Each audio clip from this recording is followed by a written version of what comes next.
వరలక్ష్మి పూజ వ్రత కథ. వరలక్ష్మి వ్రతాన్ని మనం చేస్తాం కదా.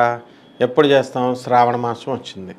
శ్రావణ మాసం వచ్చినప్పుడు లక్ష్మీ పూజ అనేటటువంటిది, వరలక్ష్మి వ్రతం అనేటటువంటిది ఇంచుమించు భారతదేశం అంతా చేస్తుంది. ప్రతి మహిళ ఇంచుమించు చేస్తుంది.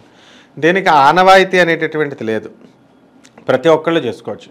కొంతమంది ఏమండి మాకు ఆనవాయితీ లేదండి అని వింటూ ఉంటాం. అప్పుడప్పుడు ఎవరైనా చెప్పినప్పుడు వాళ్ళకి ఎప్పుడో ఏదో ఆ రోజున ఏదో అశుభం జరిగితే వాళ్ళు ఆ రోజు నుంచి ఇంక మాకు ఇది పడదండి, అందుకని మేము వరలక్ష్మి వ్రతం చేయమండి అని అంటారు. అది చాలా తప్పమ్మా.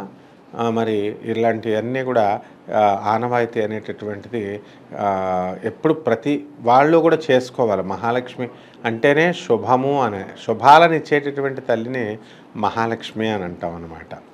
అలాగే ఈ మహాలక్ష్మి అమ్మవారి యొక్క వ్రత కథను కనుక మనం పరిశీలిస్తే, శివుడు పార్వతికి చెబుతూ ఈ వ్రతాల్లోకెల్లా ఉత్తమమైనటువంటిది ఈ యొక్క కలియుగంలో సకల కష్టాలని పోగొట్టేటటువంటి వ్రతం ఏదైనా ఉందా అంటే అన్ని కష్టాలు పోవాలన్నమాట. డబ్బు ధనం కావాలా, తర్వాత సౌభాగ్యం కావాలా, తర్వాత పిల్లలు కావాలా, ఆరోగ్యం కావాలా, ఇవన్నీ కూడా అష్టలక్ష్ములు ఇచ్చేటటువంటిది. ఈ వ్రతాన్ని ఒకటి ఉంది, అది శ్రావణ మాసంలో శుక్లపక్షంలో పౌర్ణమి ముందు వచ్చేటటువంటి శుక్రవారం నాడు ఈ వ్రతాన్ని చేసుకోవాలన్నారు. అందువలన 4 వారాలు కూడా చేసుకోవచ్చు అమ్మవారికి. ఇప్పుడు మనకి శ్రావణ మాసం రాగానే వచ్చిన ప్రతి శుక్రవారం కూడా చాలామంది చేస్తారు, కుదరనోళ్ళు. ఈ 2వ శుక్రవారం కుదరనోళ్ళు.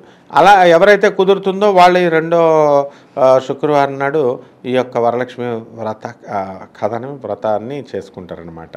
కాబట్టి ఇందులో ఈ కథలో ఏమిటంటే, మనము ఆ రోజు పూజా విధానం ప్రొద్దున్నే తెల్లవారుజామున లేవాలి, పట్టు వస్త్రాలు ధరించాలి. ధరించిన తర్వాత చక్కగా మీరు మార్కెట్కి వెళ్తారు. వెళ్ళి అక్కడ ఈ అరటి డొక్కలు, అరటి చెట్లు పిలకల్ని కోసినటువంటి గుమ్మంలో కడతారు, బంతిపూలు గుమ్మాలకు కడతారు, ఆ తర్వాత మామిడాకులు కడతారు, పంచ పల్లవాలు తీసుకొస్తారు. అంటే రావి, తర్వాత ఈ యొక్క జువ్వి, మారేడు, నేరేడు, ఇలాగనమాట. పంచపల్లవాలు తీసుకొచ్చి ఆకుల్ని కలశం పైన తమలపాకులతో కానీ వీటితో కానీ కలశాన్ని ఒకటి ఏర్పాటు చేసుకొని మనం 9 రంగుల తోరణాలని మనం తయారు చేసుకోవాలి. 9 పోగులు ఉన్నటువంటి తోరణాన్ని మనం తయారు చేసుకుంటాం. కట్టుకున్న తర్వాత అక్కడ దేవుడి దగ్గర పెడతాం కదా తోరణాలు. అవి వంశపారంపర్యంగా మనము ఎన్నో 20వ తరం అండి, మాది 50వ తరం అండి వస్తుందండి వరలక్ష్మి వ్రతం అని అంటారనమాట. కాబట్టి ఈ పాత తోరాలు ఈ కొత్త తోరాలని కలుపుకుంటారు చాలామంది. కాబట్టి ఈ విధంగా వీళ్ళకి ఈ మనం దీపారాధన దగ్గరికి వచ్చేసరికి ఆ రోజున బంగారపు దీపాల్లో మీరు కనుక పూజ చేస్తే మహా ఎక్కువ ఫలితం వస్తుంది. వెండి దీపాల్లో చేస్తే మీకు దానికంటే కొంచెం తక్కువ ఫలితాలు వస్తాయి. ఇత్తడి దీపాల్లో, రాగి దీపాలలో చేస్తే ఏమి రావు.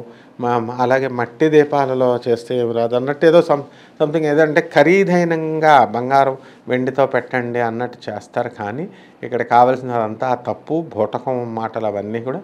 మహాలక్ష్మి తల్లి అంత సింప్లిసిటీ అంటే ఆమె మనకి ఇచ్చేది మనకు వైభవాన్ని ఇస్తుంది. ఇప్పుడు ఒక తల్లి ఉంటుంది, ఆ తల్లి తను ఎలాంటి బట్టలు వేసుకున్నా కూడా తన కొడుకు కానీ తన కూతురు కానీ హుందాగా ఉండాలని చెప్పి పట్టు బట్టలు కుట్టిస్తుంది. చిన్నప్పుడు పట్టు పరికిణీలు, వీళ్ళకి ఫ్యాన్సీ డ్రెస్సులు కుట్టించి చక్కగా వాళ్ళకి బంగారమాన్ని అలంకారం చేసుకొని మురిసిపోతూ ఉంటుంది తల్లి పాపిడిని అట్లా. కానీ ఆమె అలంకారం చేసుకోదు, మీరు గమనించండి ఇదే. అలాగే మహాలక్ష్మి అమ్మవారు కూడా వైభవాన్ని మనకు కల్పించే తల్లి ఆమె. అంతేకాని ఆమె తీసుకోదన్నమాట వైభవంగా. అందువల్ల మట్టి ప్రమిదలో పెట్టినటువంటి పేదవాళ్ళైనా సరే ఆ యొక్క పూజను కనుక భక్తి శ్రద్ధలు కనుక చాలా ఎక్కువగా చూపించినప్పుడు ఆ అమ్మవారి ప్రసన్నం అవుతుందన్నమాట. అంటే మనము మన ఇంట్లో కేవలం మన దగ్గర ఉన్నాయని చెప్పి ఎగ్జిబిషన్ కోసం అని చెప్పి వెండి లేకపోతే ఈ గోల్డ్ దీపాలు పెట్టడం, వాట్సాప్ ఫోటోలు తీయడం, అసలు దేవుడి పూజల మీద అసలు కాన్సన్ట్రేట్ చేస్తున్నారు. అసలు వాట్సాప్ ఫోటోలు గోరంటి మధ్యలో అసలు వాట్సాప్ ఫోటోలు తీయడము, స్టేటస్ల్లో పెట్టుకోవడము, ఇవన్నీ చేస్తే లక్ష్మీదేవి రాదమ్మా. ఎందుకంటే మీ కాన్సన్ట్రేషన్ పోతుంది. ఈ విషయాలన్నీ కూడా మనకి మా గురుగారైనటువంటి చాగంటి కోటేశ్వరరావు గారు అనేకమైనటువంటి సందర్భాల్లో చెప్పారు. పాపం ఆయన తన 40 సంవత్సరాల మహాప్రస్థానంలో ఆయన చెప్పుకుంటూనే వస్తున్నారు ప్రతి ఉపన్యాసంలో. ఈ బంగారపు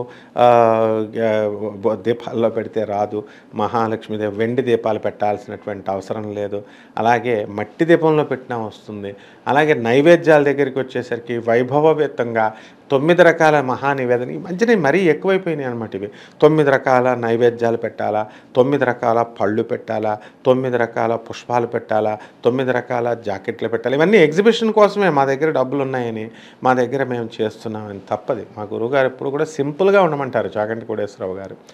సింపుల్గా చేసుకోండి. మా నిరుపేదలు కూడా వాళ్ళకి మహాలక్ష్మి కటాక్షం వస్తుంది. వాళ్ళకి కావాల్సింది ఏమిటండి అంటే చారుమతి అనే ఆమెను కనుక మనం తీసుకుంటే మహాలక్ష్మి యొక్క వ్రత కథని వారు ఎంత రమ్యంగా ఎంత మనోహరంగా వారు వర్ణిస్తారనమాట.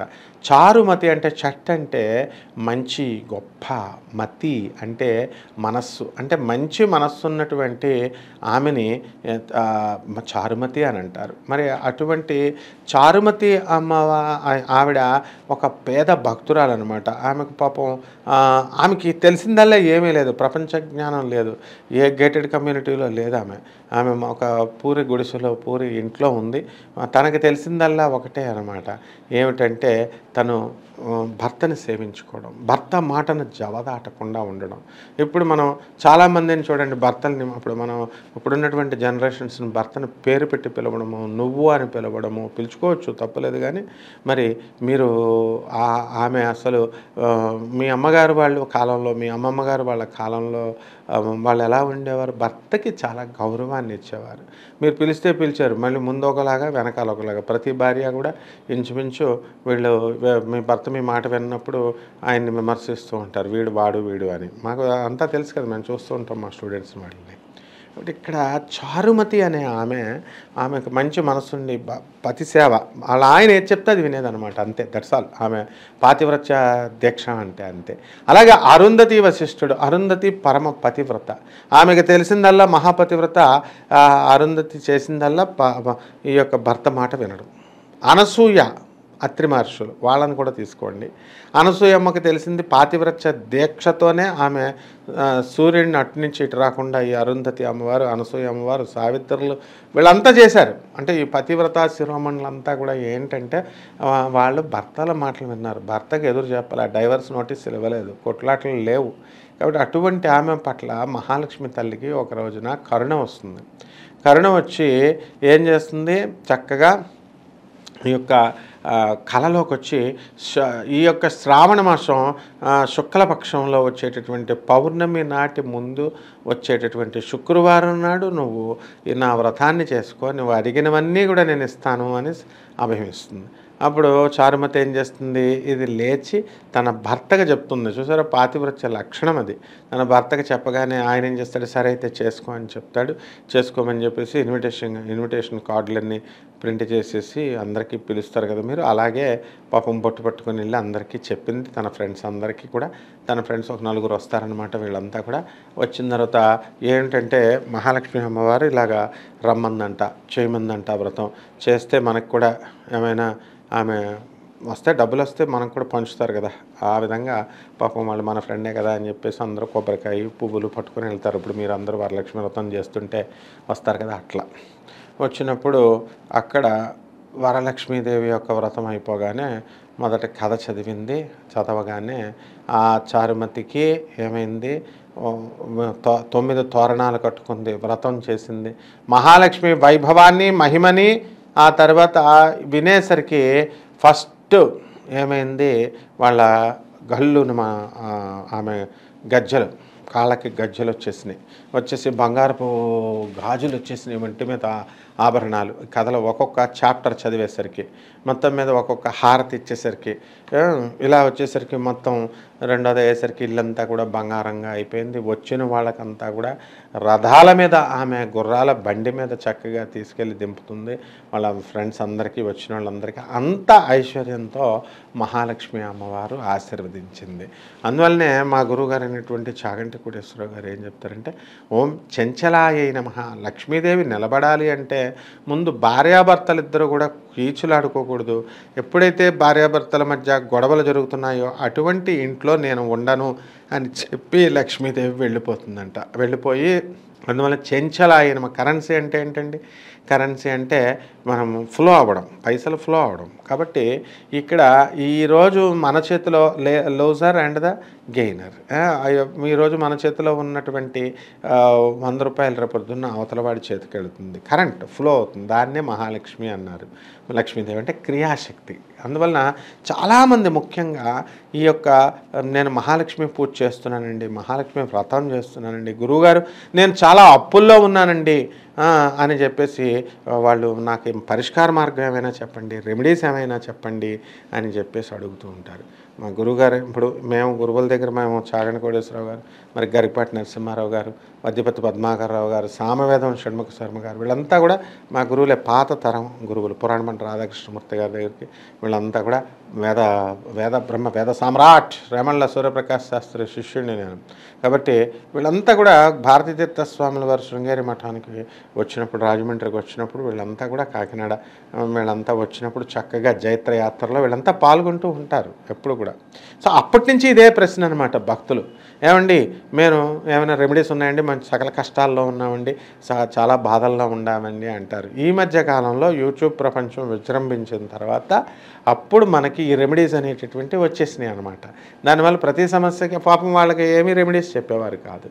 కాబట్టి చక్కగా మనం మనస్ఫూర్తిగా పూజించడము, భక్తితో అమ్మవారిని హారతిచ్చుకొని ఆ యొక్క శ్రద్ధగా చేసుకున్నప్పుడు మహాలక్ష్మీదేవి ఎంత కరుణిస్తుందంటే అపారంగా కరుణిస్తుంది. చెంచలాయై నమః అన్నారు. అందులో జాగ్రత్తగా కనుక ఉండకుండా కీచులాడుకుంటూ ఉంటే అమ్మవారు వదిలి వెళ్ళిపోతుంది. మరి అమ్మవారు తిరుచానూరు వెళ్ళిపోలేదా?